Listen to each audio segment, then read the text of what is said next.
I sat frozen in the third pew of St. Mary's Cathedral, watching my daughter Jennifer stand at the pulpit during her father's funeral.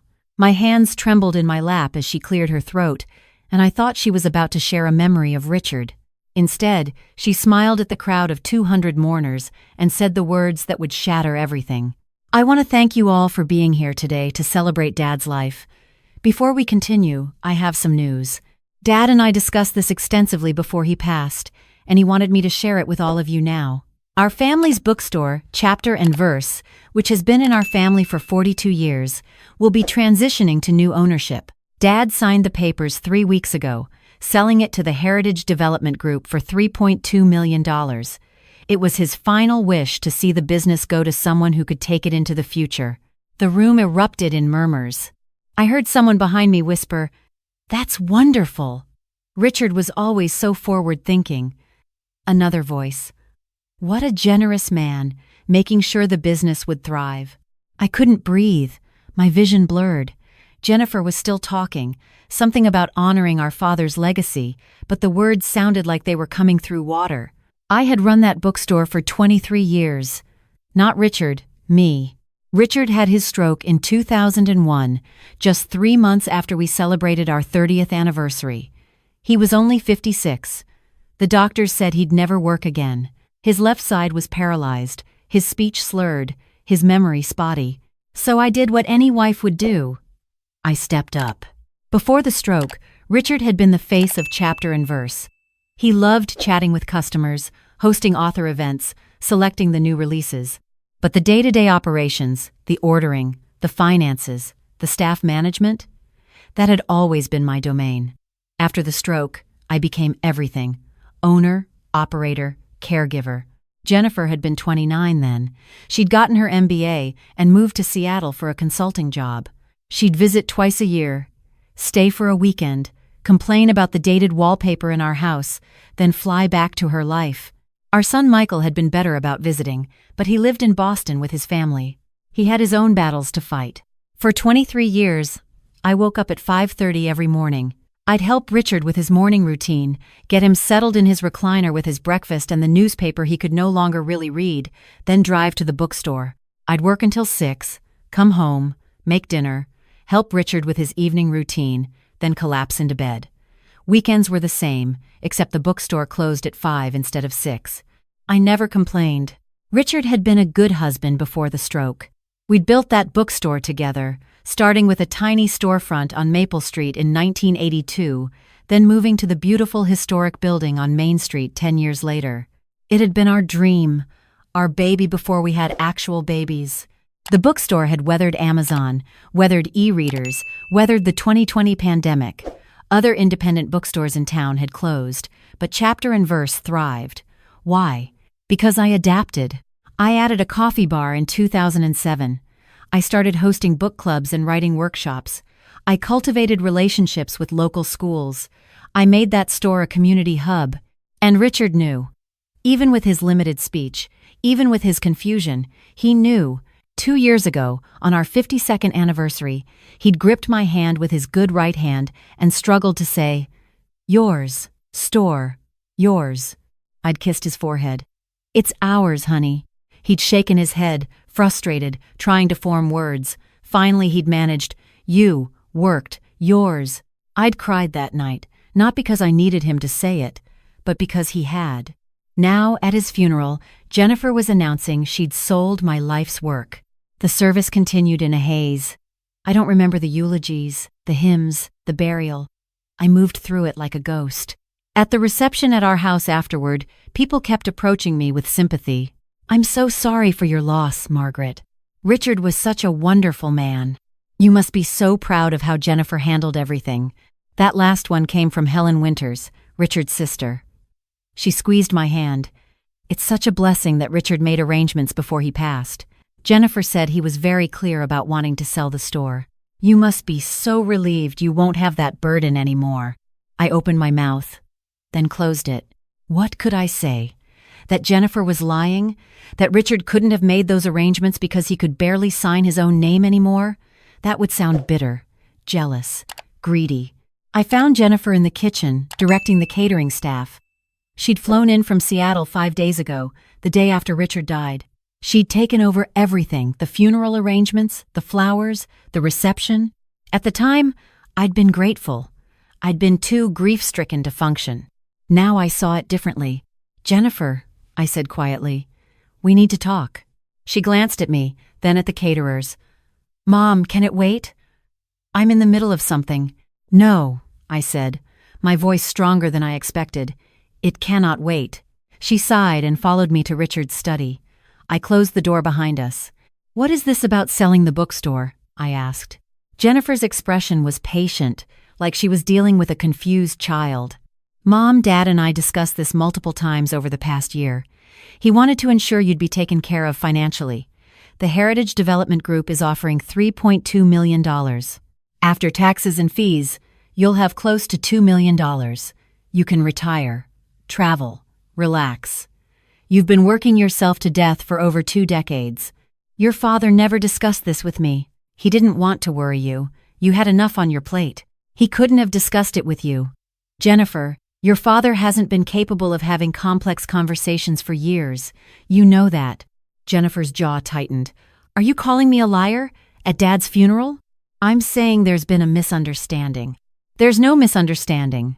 Dad signed a power of attorney giving me authority to make business decisions on his behalf. We've been planning this transition for months. The sale closes in 60 days. My heart was pounding. "Let me see the power of attorney. My lawyer has it." "Then let me speak to your lawyer." "Mom." Jennifer's voice was sharp now. "I know you're grieving, but you need to trust me. This is what Dad wanted. The papers are signed. The deal is done. The store is in my name too. Mine and your father's. And as his power of attorney, I can act on his behalf. His 50% is enough to force the sale. I've already spoken to the lawyers. You can either cooperate and make this smooth, or you can fight it and drag this out, but the end result will be the same. The store is sold." She opened the study door and walked out, leaving me alone among Richard's things, his books, his reading glasses he no longer used, his framed photos of the bookstore's grand opening. I sank into his leather chair and tried to think. This couldn't be legal. Richard had been mentally incapacitated. He couldn't have signed a valid power of attorney recently, but Jennifer had always been smart, cunning even. If she'd found a way to make this legal, I needed proof otherwise. The wake continued without me. I heard laughter from the living room, the clinking of glasses. People were celebrating Richard's life while his daughter dismantled mine. Around 8 o'clock, after everyone had left, I found Michael in the guest room. He was packing his suitcase. His flight back to Boston was early the next morning. "Did you know about this?" I asked. He looked up, guilt written across his face. "Jennifer mentioned something about selling the store a few months ago. I thought she was just floating the idea." "And you didn't think to tell me?" "Mom, He sat on the bed. "I figured if Dad was involved, he'd talk to you about it. I didn't realize she was actually going through with it. Do you think your father agreed to this?" Michael was quiet for a long moment. "No," he finally said. "Dad could barely hold a pen the last few years. I don't see how he could have signed anything legitimate." "Then help me." "Help you what? Fight Jennifer?" "Mom, she's got lawyers. She's always been the type to have all her ducks in a row. If she says she has a legal power of attorney, then she's lying or she forged it." Michael rubbed his face. "That's a serious accusation." "This is my life, Michael. That bookstore is everything I've worked for. Your father and I built it together, and I've kept it alive for 23 years. I can't just let it go." He nodded slowly. "Okay, I'll stay a few extra days. Let's figure this out." That night, I couldn't sleep. I kept thinking about the documents in Richard's filing cabinet in the basement. He'd been meticulous about paperwork before the stroke. Every important document was filed, labeled, organized. If he'd signed a power of attorney, there would be a copy in that cabinet. At 2 in the morning, I went down to the basement. The filing cabinet was exactly as Richard had left it, dusty and unopened for years. I'd handled all the paperwork after his stroke, keeping everything in my own filing system upstairs. I went through every folder. Medical records, insurance policies, the original bookstore incorporation papers from 1982, our wills from 2003, property deeds, tax returns. No power of attorney. I checked Richard's safe next, the one where he kept his really important documents, birth certificates, our marriage license, his father's military medals, the deed to the house. Still nothing, which meant one of two things. Either Jennifer had the only copy, or it didn't exist. The next morning, I called Jennifer. She was staying at a hotel downtown. "I need to see the power of attorney," I said. "I've already explained. Jennifer, I'm your mother. If your father really signed this document, I deserve to see it. I deserve to understand what's happening." She was silent for a moment. Then, "Fine. Come to my lawyer's office this afternoon. 2:00. I'll have him show you everything." The lawyer's office was in a gleaming high-rise downtown. Jennifer was already there when I arrived, sitting in a conference room with a man in an expensive suit. He introduced himself as Bradley Morrison. "Mrs. Patterson," he said, shaking my hand, "I'm so sorry for your loss. Please, have a seat." I sat. Jennifer was studying her phone, not looking at me. Bradley opened a folder and pulled out a document. "This is the power of attorney your husband signed, granting your daughter Jennifer full authority to manage his financial and business affairs." I took the document. It was dated April 15th of this year, just 4 months ago. Richard's signature was at the bottom, witnessed by two people I'd never heard of, Carol Henderson and Marcus Reed. The signature looked like Richard's, but not quite. It was shaky, uncertain. Richard's signature had always been bold, confident, even after the stroke had forced him to sign with his non-dominant hand. This looked like someone trying to copy his signature. "Who are these witnesses?" I asked. "Associates from my firm," Bradley said. "Did they personally watch my husband sign this?" "Yes, ma'am. My husband had limited cognitive function. Did anyone assess his mental capacity?" "Mrs. Patterson, I understand this is difficult, but yes, your husband was assessed by his physician and found to be of sound mind for this specific decision." "That's impossible. His neurologist would never have cleared him." Bradley pulled out another document. Dr. Philip Chen, his physician of record, signed this certification of mental competency. I stared at the paper. Dr. Chen had been Richard's doctor for 30 years, but Richard's neurologist was Dr. Sarah Kim, and she'd documented extensively that Richard's cognitive decline made him unable to manage complex decisions.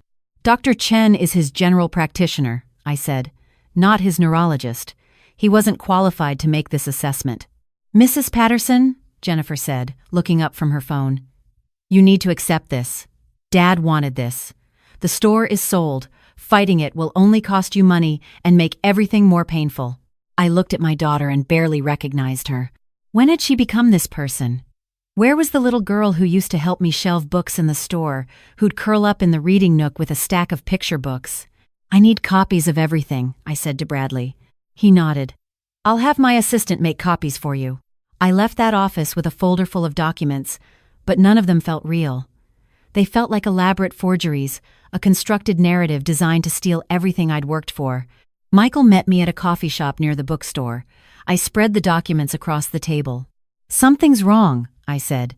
"This signature doesn't look right, and Dr. Chen shouldn't have been the one certifying mental capacity. Richard's neurologist had him flagged as cognitively impaired." Michael studied the papers. "We need our own lawyer." I'd been dreading this moment. Fighting Jennifer meant fracturing our family, but what choice did I have? The next week was a nightmare. I hired a lawyer, Patricia Simmons, who specialized in elder law. She looked over the documents and frowned. "This is fishy," she said. "The timing is suspicious. Your husband dies 4 months after signing this power of attorney, and your daughter immediately moves to sell a multi-million-dollar business? We need to contest this." Patricia filed an emergency injunction to stop the sale. Jennifer's lawyer fired back with motions of his own. Suddenly, we were in a legal battle. The bookstore became a source of pain instead of joy.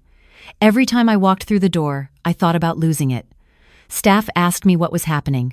Customers asked me about the sale. I had no answers. Jennifer stopped speaking to me entirely. She communicated only through her lawyer. Michael tried to mediate, but Jennifer accused him of taking my side. "You've always favored Mom," she told him over the phone. "I heard it because Michael had her on speaker. Dad wanted this. Why can't you respect his wishes?" Because we don't think they were his wishes, Michael said. Jennifer hung up. 3 weeks into the legal battle, I was in the bookstore's back office, buried in paperwork, when I found something odd.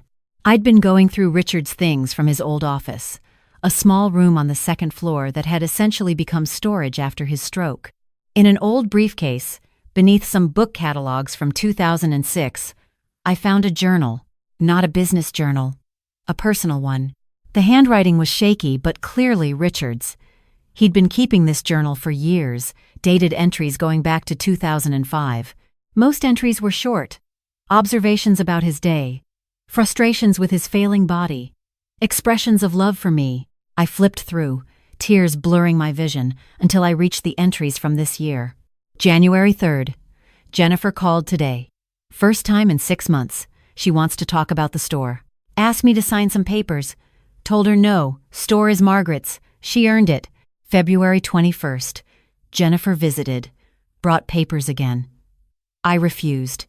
She was angry. Said I was being stubborn. Margaret doesn't know she was here. Don't want to upset her. April 2nd. Jennifer came with a doctor I don't know. Dr. Chen. My regular doctor. But not Dr. Kim. They asked me questions. I was confused. Jennifer held my hand. She said, "Sign this. Dad, just sign this. I trust you." I tried to ask for Margaret. Jennifer said she was at the store. I signed something. I don't remember what. I was tired. April 15th. Jennifer was here again with 2 strangers, more papers. She moved my hand. I think I signed something. I tried to say no. Words wouldn't come out right. Where was Margaret? My hands were shaking so hard I almost dropped the journal. Jennifer had manipulated Richard. She'd waited until I was at the store, brought him documents when he was at his most vulnerable, possibly even guided his hand to forge his signature. I kept reading. April 23rd. Told Margaret that store is hers today. She thought I was just being sweet, but I need her to know. Jennifer can't have it. Margaret worked too hard. This is wrong. I wish I could speak better. Wish I could tell someone what Jennifer did. May 9th. Hiding this journal. Jennifer was here looking through my things. Said she was organizing. I don't trust her anymore. The last entry was dated June 2nd, just 3 weeks before Richard died. If something happens to me, Margaret needs to know. The store is hers. Always was. I never agreed to sell. Jennifer tricked me. I wasn't well enough to understand. She knew that. This is for Margaret. The store is yours. Don't let Jennifer take it. I sat there crying for an hour. Then I called Patricia Simmons. I found evidence, I said. The journal changed everything. Patricia filed it with the court, along with a request for a handwriting analysis. We also subpoenaed Jennifer's bank records, which showed she'd been in serious debt. $200,000 in credit card debt, a failed business venture in Seattle, and she'd been making minimum payments for 3 years. She needed that $3.2 million, or at least her half of it after my share. The court date was set for August 10th. I sat in the courtroom with Michael beside me, watching Jennifer and her lawyer at the opposite table. She looked polished, confident, every inch the successful businesswoman. When Patricia presented the journal, Jennifer's face went pale. "Your Honor," Bradley Morrison said, standing. "This journal's authenticity is questionable. It's conveniently discovered right when my client is prevailing in this case." The judge, an older woman named Barbara Reeves, held up her hand. "I've read the journal, Mr. Morrison. I've also read the handwriting analysis, which confirms this is indeed Richard Patterson's handwriting. The entries paint a disturbing picture." She looked at Jennifer. "Miss Patterson, did you visit your father on April 2nd and April 15th of this year?" Jennifer hesitated. "I visited my father many times. I don't remember specific dates. According to your mother's calendar, which she's submitted as evidence, you visited on those exact dates while she was at the bookstore. You'd called her the day before each visit and asked what time she'd be at the store, then scheduled your visits for those times. I was trying to give my father some father-daughter time without my mother hovering." Judge Reeves wasn't impressed. "Miss Patterson, I'm also troubled by the witnesses to the power of attorney. Both Carol Henderson and Marcus Reed work for your lawyer's firm. Neither had any prior relationship with your father. The certification of mental competency was done by Dr. Chen, who had not examined your father's cognitive state in over a year, while Dr. Kim, his neurologist, had documented significant cognitive impairment. Your Honor, Bradley said, my client was acting in her father's best interests. Mr. Morrison, your client was acting in her own financial interests. I've seen the bank records. She was in significant debt. Judge Reeves looked at the papers before her, then at Jennifer. This court finds that the power of attorney was obtained through manipulation of a cognitively impaired individual. It is hereby declared null and void. The attempted sale of chapter and verse books is canceled. Furthermore, I'm referring this case to the district attorney's office for possible criminal investigation into elder abuse and fraud. The courtroom erupted. Jennifer jumped up, yelling at the judge, "This is ridiculous! I was helping my father. My mother has poisoned you against me." The bailiff moved toward her. Bradley grabbed her arm, pulling her back down. Judge Reeves banged her gavel. "Miss Patterson, you will control yourself in my courtroom. This hearing is adjourned." I sat there, stunned. Michael was crying beside me, his hand gripping mine. "You won, Mom," he whispered. "You won." But it didn't feel like winning. It felt like I'd lost my daughter. The district attorney's investigation took 3 months. In that time, Jennifer never called, never texted, never acknowledged my existence. Michael tried to reach out to her, but she blocked his number. In November, she was charged with 3 counts of fraud and 2 counts of elder abuse. The evidence was overwhelming. Security footage from our house showed her arriving on the dates in Richard's journal. Forensic analysis of the power of attorney signature showed signs of guided hand forgery. Dr. Chen admitted under questioning that Jennifer had paid him $5,000 to sign the mental competency certification without actually examining Richard properly. Jennifer took a plea deal. 3 years of probation, 200 hours of community service, restitution for my legal fees, and a permanent injunction preventing her from having any claim to the bookstore. She moved back to Seattle. I heard through mutual acquaintances that she got a job at a corporate consulting firm, that she'd cut off contact with everyone in the family. Michael told me I should feel vindicated. "She tried to steal from you, Mom. She got what she deserved. But she was still my daughter. I'd raised her. I'd read her bedtime stories, bandaged her scraped knees, taught her to ride a bike. Where had I gone wrong? On what would have been Richard's 68th birthday, I was closing up the bookstore when I found one more thing in his old office. A letter, tucked inside a copy of his favorite book, To Kill a Mockingbird. The envelope had my name on it in his shaky handwriting. "My dearest Margaret, if you're reading this, I'm gone. I'm sorry I couldn't say this to your face. The stroke took so much from me, but it never took my love for you or my gratitude. You gave up everything to take care of me. I saw it every day. You stopped painting, your passion, to run the bookstore full-time. You sacrificed sleep, your health, your social life. You never once complained. The bookstore is yours, not because of some legal document, but because you earned it with 23 years of hard work and dedication. If Jennifer tries to take it, fight her. You deserve to keep what you built. I wish I could have been a better partner after the stroke. I wish I could have helped more, but know that watching you thrive, watching you turn our little dream into something magnificent, was one of the great joys of my life. I'm so proud of you, Margaret. You're stronger than you know. All my love, always, Richard." I stood there in the empty bookstore, holding that letter, and let myself cry. For Richard, for the life we'd lost to the stroke, for Jennifer and the relationship we might never repair, for all of it. But I also felt something else. Peace. I had fought for what was mine. I had honored Richard's wishes, and I had won. The bookstore is still open, thriving more than ever. I hired a new events coordinator, and we've expanded our author series. I donated Richard's journal to the local library's archives, with his permission, through his written words. It's become a resource for families dealing with elder abuse. Michael visits often with his family. My grandchildren love the store's children's section.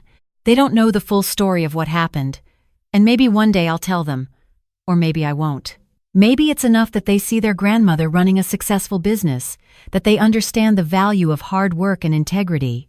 Jennifer sent me a letter last month, the first communication in over a year. She didn't apologize exactly, but she acknowledged that she'd been wrong. She said she'd been desperate, that the debt had consumed her judgment, that she knew it didn't excuse what she'd done. I haven't responded yet. I don't know if I will. Some wounds run too deep. But I think about Richard's letter every day. You're stronger than you know. He was right. I didn't know how strong I was until I had to fight. Not just for the bookstore, but for my dignity, my life's work, my husband's memory. And I would do it all again. Because chapter and verse isn't just a bookstore. It's proof that when you pour your heart into something, when you sacrifice and work and refuse to give up, you can build something that lasts. It's my legacy, mine and Richard's, and no one can take that away.